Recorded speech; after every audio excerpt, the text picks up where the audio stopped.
जी सवाल पूछिए आप। आपका नाम? मेरा नाम जावेद वजीर मसीह है भाई साहब गैर मुस्लिम। और मैं मज़ाहिब का तालिब इल्म हूँ और आपका बहुत बड़ा फैन हूँ।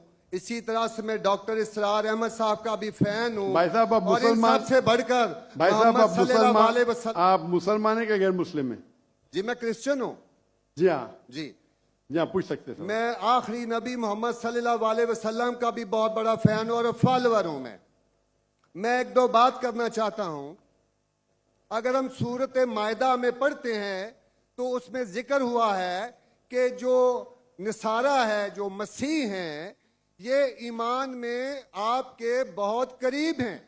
फिर उसके बाद मैं जिक्र करना चाहता हूं, जब आप पे बुरा वक्त आया, तोबा माजरत के साथ मैं लफ्ज लेता हूं, तो आपको एक मसीह बादशाह ने पनाह दी।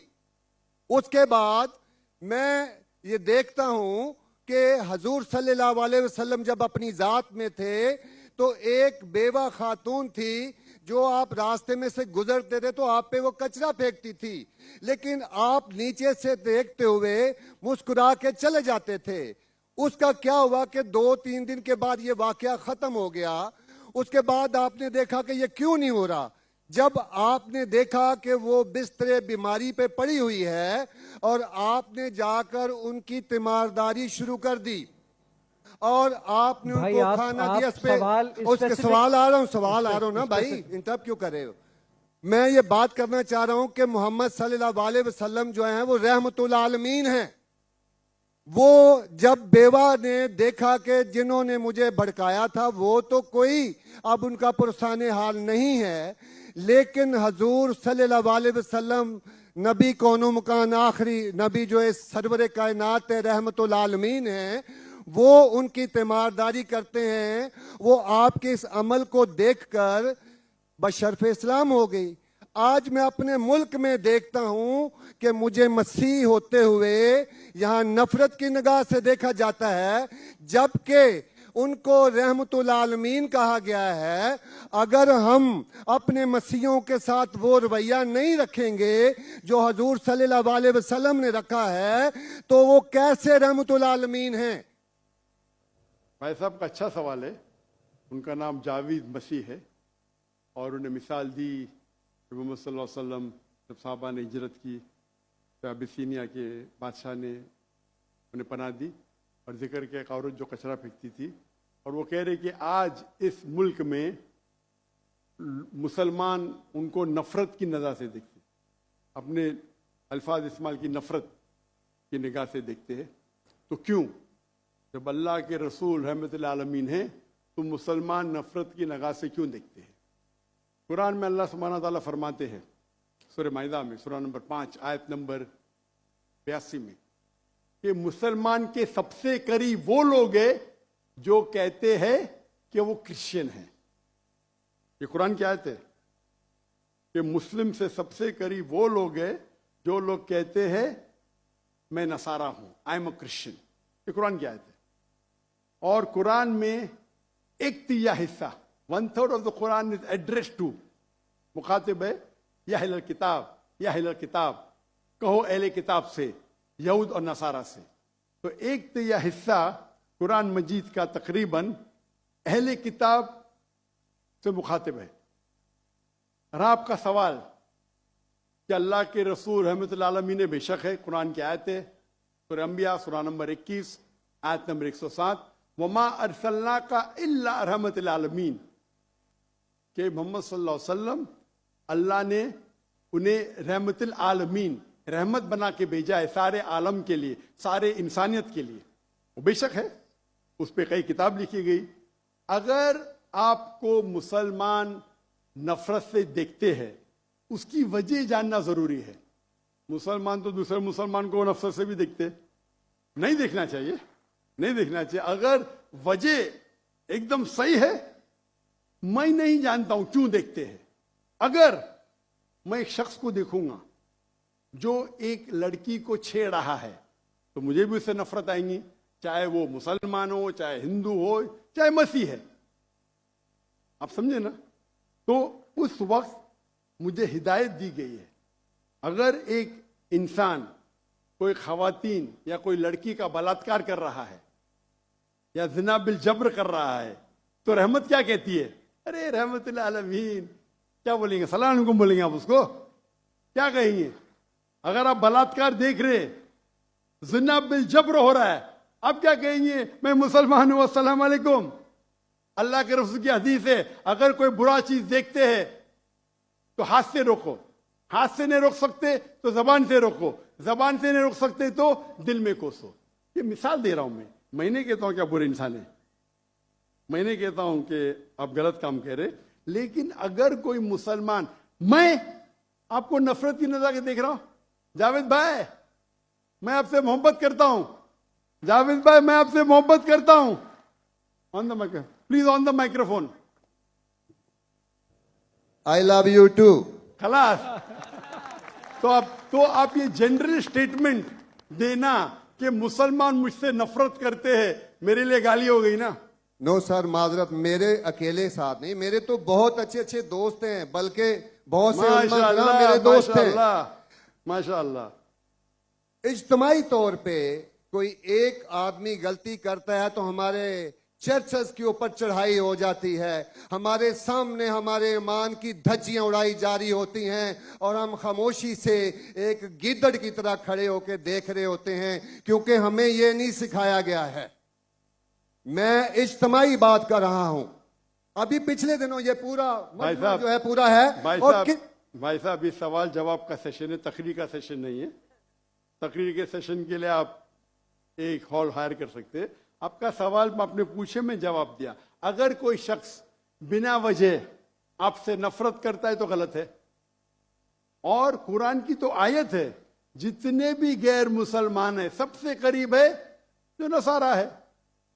अगर आप कुछ गलत काम किए और कोई नफरत करता है, वो भी कुरान की आयत है। कुरान की आयत है सूरा नंबर 41 आयत नंबर 34, सूरह फुसिलत चैप्टर 41 वर्स 34।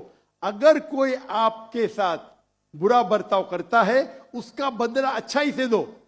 जावेद भाई मैं आपसे बात कर रहा हूं, अगर कोई आपसे बुरा बर्ताव करता है तो कुरान फरमाते, अल्लाह ताला फरमाते, उनसे अच्छा बर्ताव करो। आपको क्या पता कि आपका दुश्मन आपका दोस्त बन जाएगा। जो कुरान की आयत है,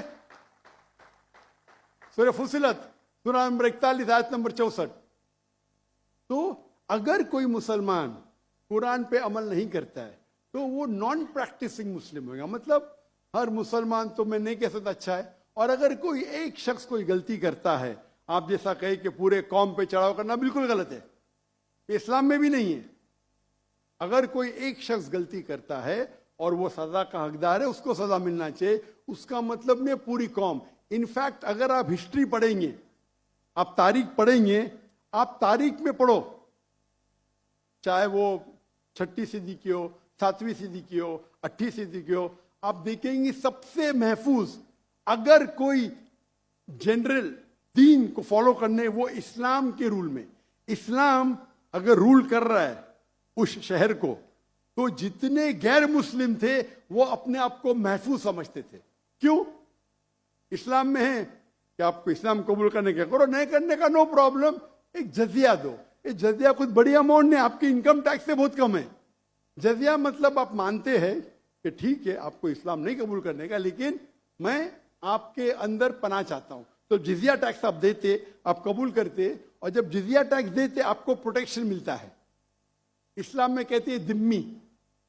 और आप अगर इस्लामिक शरिया रूल के अंदर गैर मुस्लिम हैं, तो मुसलमान मुल्क का फर्ज है कि आपको महफूज रखे, आपको कोई छू नहीं सकता है। और अगर जंग होता है तो आपको लड़ने की भी जरूरत नहीं, बाकी सब मुसलमान को लड़ने पड़ेगा। और जिजिया बहुत कम है, इनकम टैक्स का तो स्मॉल परसेंटेज है। इसीलिए अगर आप हिस्ट्री पढ़ेंगे, जब सलाउद्दीन अय्यूबी ने कॉन्स्टेंटिनोपल पे हमला किया, उस वक्त जो क्रिश्चियंस थे, ईसाई मजहब में कई फिरके थे, ऑर्थोडॉक्स, प्रोटेस्टेंट, कैथलिक्स, खुद ईसाई लोग अपने बाकी ईसाई भाइयों से उनका कत्ल करते थे। और जब इन लोग ने कॉन्कर किया कॉन्स्टेंटिनोपल को तो मुसलमानों पे जुल्म किया। तो जब सलाहुद्दीन अय्यूबी ने कॉन्कर किया तो ईसाई लोग डर गए कि अभी तो हम लोग की मौत आ गई। तो उनने कहा मैं सलाहुद्दीन अय्यूबी हूं, मैं मुसलमान हूं, आप मेरे राज में महफूज है। और इतना हिस्ट्री पढ़ेंगे आप, क्रिश्चियंस ईसाई चाहते थे कि सलाहुद्दीन अय्यूबी रूल करे ताकि वो महफूज हो।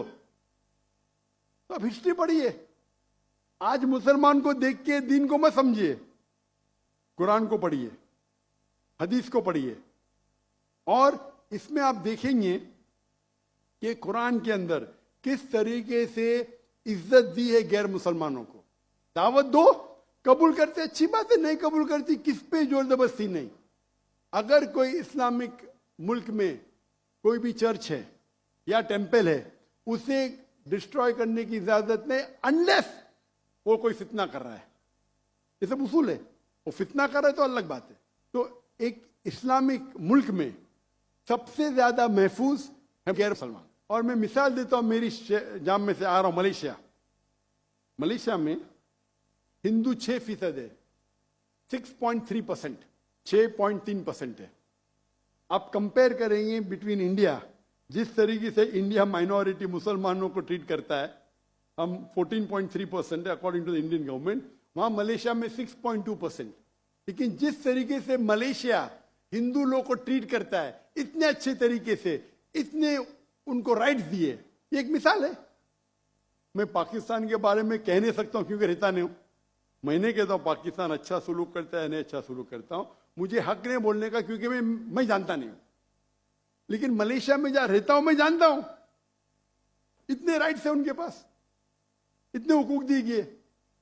तो इस्लाम के अंदर गैर मुसलमान महफूज है। सिर्फ फितना नहीं करना चाहिए कि कुरान कहते फितना इज वर्स देन कत्ल से और खराब है। तो अगर आप फॉलो करते जो उस इस्लामिक मुल्क का कानून है, तो गैर मुस्लिम, सिर्फ गैर मुस्लिम होने की वजह से उन्हें कोई भी अटैक नहीं कर सकता है, और करता है तो गलत है। Hope that answers the question.